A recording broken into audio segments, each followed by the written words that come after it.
Alright guys, so today I'm going to review, this is my garage, it's kind of dirty, but today I'm going to review my new DRZ 400S. It is a 2014 model. I hid my license plate with this picture. I really like this picture. I've always thought it was cool.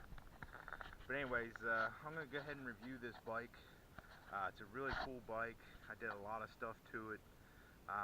And I'm going to ride it here on the dirt on my farm. I have a small track, goes back in the woods and out in the front. But anyways, as you can see, I put spoke covers on it, red and black, because I like the mixture on the front and the back.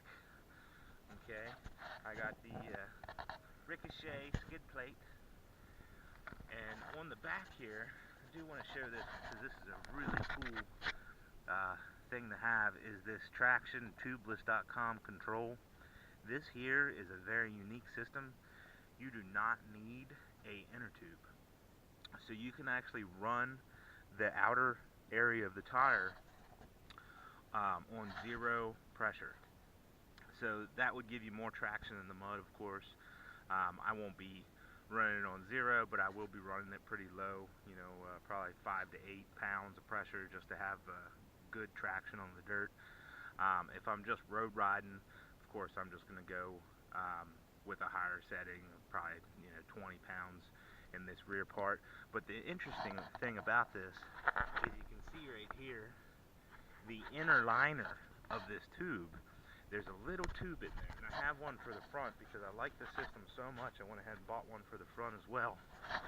Is this little tube in here will actually pump up to 100 to 110 pounds of pressure, and when you put that in there, what it does is it actually expands out and it covers up the whole inner part of that rim, and it will allow you to run with no pressure in there, because it's got this hard outer rubber shell. This hard outer rubber shell is almost like a tire within your tire. It also eliminates pinch flats, stuff like that, and you can also use a regular tire plug kit, which I just think is amazing, because if I'm out on the trails, I just want to grab a tire plug and be done with it. But I want to go ahead and go over some of the mods I have done to this bike, other than those, of course, the spoke covers and ricochet undercarriage there. We have this front fender that you can see is different from factory. It did come from scratches from Rocky Mountain, but I do want to say thank you to them, because I just basically emailed their department and they got a hold of me and reimbursed me the money for it. I wasn't even expecting that, honestly, because it's a dirt bike and I expect scratches to be on it anyways. But I just told them, for somebody that would care, they're going to need to fix that in their shipping department.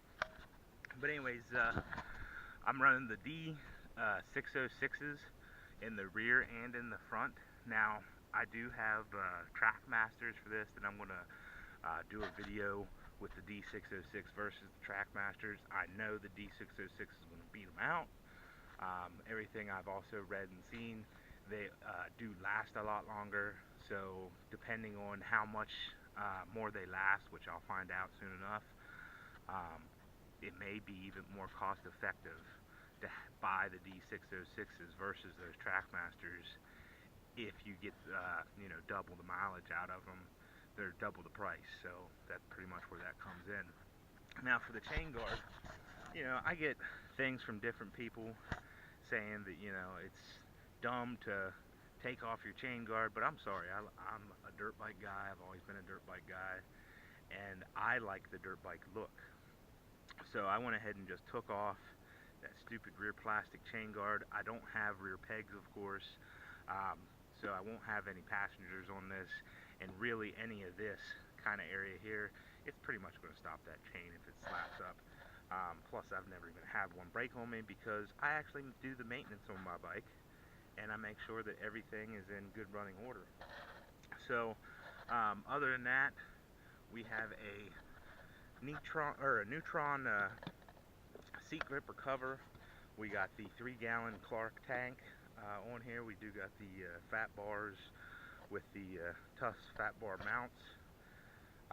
Aftermarket hand grips, gotta have those. I love these kind right here.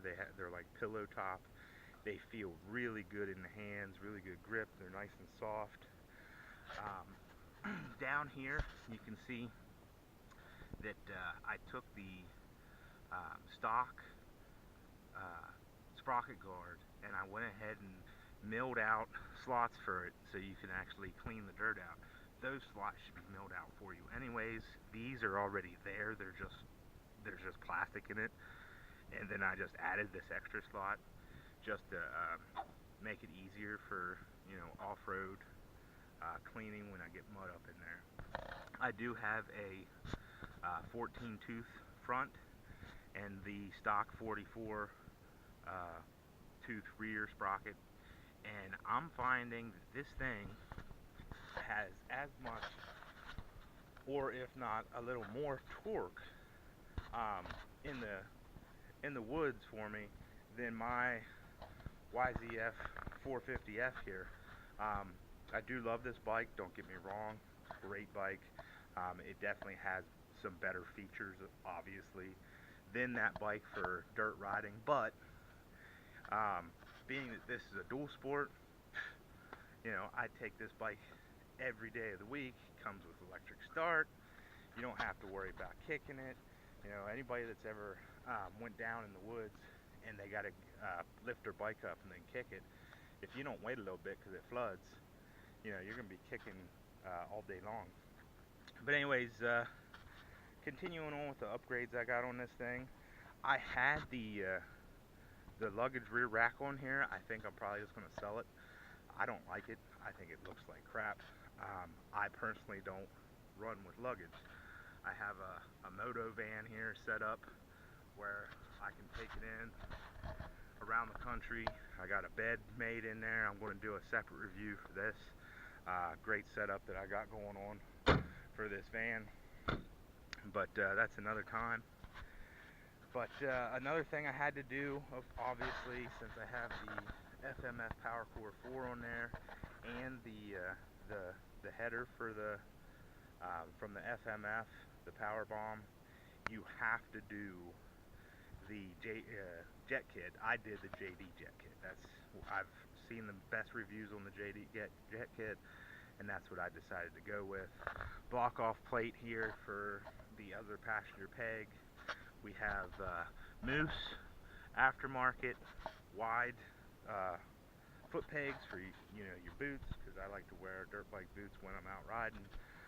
It just feels better to me because that's what I'm used to. I'm used to doing all that riding. Obviously, gotta get the Vol or any of the aftermarket radiator guards. You can see they're already bent a little bit because, you know, it's a dirt bike. It gets dropped. You know, you go down. If you're not going down, you're not riding hard. These right here, great aftermarket accessory. I think those were, you can get those on Amazon for like 20 bucks. You can get this light mount from Rocky Mountain. It's a Tusk light mount. But all in all, she's a really great bike. And out of all the bikes I have, this is becoming my favorite one so far. You definitely, another thing I want to note is you see how the inside of this is rounded. I just took that off, put it on a grinder, and then you can see I polished it back up. I used a wire wheel and made it look all nice and new. It looks like it came from the factory like that. But it has a nasty little point right here that you gotta, then you end up getting these aftermarket case guards. I got one on both sides from Thumper Talk. They're basically necessary for this motorcycle because all this is made out of magnesium. And on this bike, I have not put anything through it, but I owned a 2002 DRZ back in the day, and I loved that bike, but I did end up putting this through the side cover. I think it was on this side. It's been a long time, but basically the same thing. They haven't changed these things forever, but did that to it. So the gearing's changed. Did the 3x3 airbox mod. That's something you have to do. Get all the horsepower she can get out of her. Obviously, I've did some cosmetic things. You know, the swing arm stickers. They were on clearance for like $8. I like stickers. A lot of people hate stickers, and you know, whatever. To each their own. I don't care. It's what I like, and that's what matters to me. Now I do have this lock here. It's like a bike lock. It actually is a tree stand lock, because I used to have to lock up my tree stand when I had my own farm.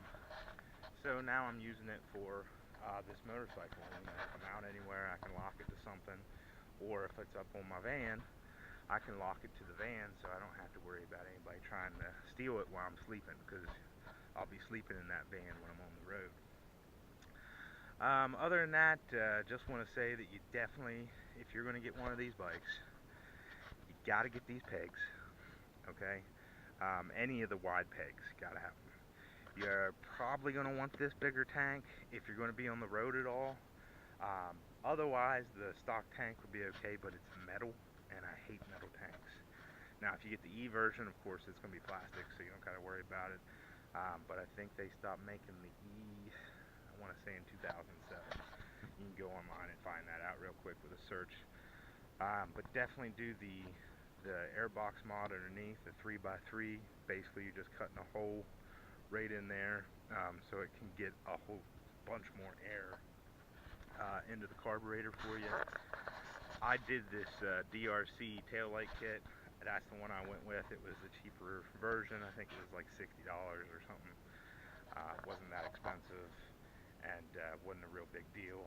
I had to drill. You can see the stock holes on my West Virginia plate, and I had these, so I just put them on. You know, I think they make it look cool because it just goes with the theme of the bike, what I'm going for. I like metal militia, heavy metal, and that's the kind of theme that I just went with. It's what I've always liked. So definitely do the 3x3 mod. If you do that mod, you have to do the jet kit as well. So if you're going to do that mod in the jet kit, you might as well get yourself a full exhaust. Other than that, you might want to get one of these Race Tech springs. You can get them for different weights, and the suspension on these things, front and rear, it has two different adjustments, top and bottom. One's for hard and soft, and one's for, I want to say, compression or high compression or something like that. I haven't looked at it in a while, but it's actually very good on an adjustment range, so you shouldn't have a problem there. I like a certain setting, and I'll probably do another video on that later where I tell you how many clicks I do on the bottom and how many clicks I do on the top, because like I said, I do like to ride it on the dirt mostly. I'm on the road some, but not a whole lot. Other than that, I want to say that I had it out on the road a couple times so far. Not a whole lot yet. I just got it, but I did get it up to 80 miles an hour, and I will take a video and have a couple clips that I cut up and put into this as well of me riding on the dirt around here just to show it out, or show it off a little bit to see what it does, and then getting it up to 80 out on the road. So she will do that with the 14 in the front and the 44 in the rear. I may switch to this rear as a 47 because I have a friend that actually does hydro dipping, and I'm going to have him hydro dip my rear sprocket with a Rockstar background that he already has. It's a Rockstar Racing and Metal Militia background, and he said that I can have the whole roll if I want. So I'm going to figure out which parts I want other than the sprocket. Do that, might do the handlebars, but that'll be pretty neat. Other than that, you definitely want to do those horsepower mods, the radiator guard, shave down both the brake pedal, rear brake pedal, and the clutch lever. You definitely need to get yourself some knuckle buster guards.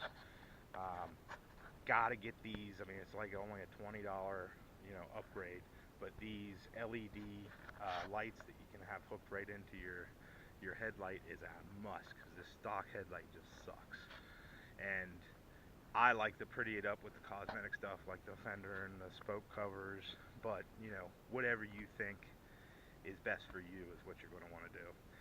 Definitely do a skid plate, and try to cut weight wherever you can. It's already a decently light bike, but of course, if you're going to be riding a lot on the dirt, you're going to want it to be as light as possible. So that's why I took off the luggage rack. I had a front tank bag, took that off.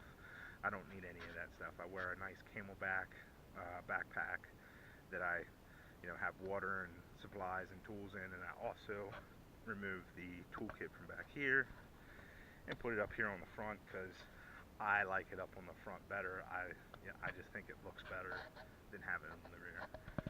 So I'm gonna jump off here for now, and I'll see you guys when I get back on the dirt. And one other thing I wanted to mention is, if you're going to be dirt riding, take that sensor off right here for the kickstand. It's the cutoff sensor. Real easy to do, held on by a couple bolts. Just unplug it, pull it out, and you're done with it. So, till next time.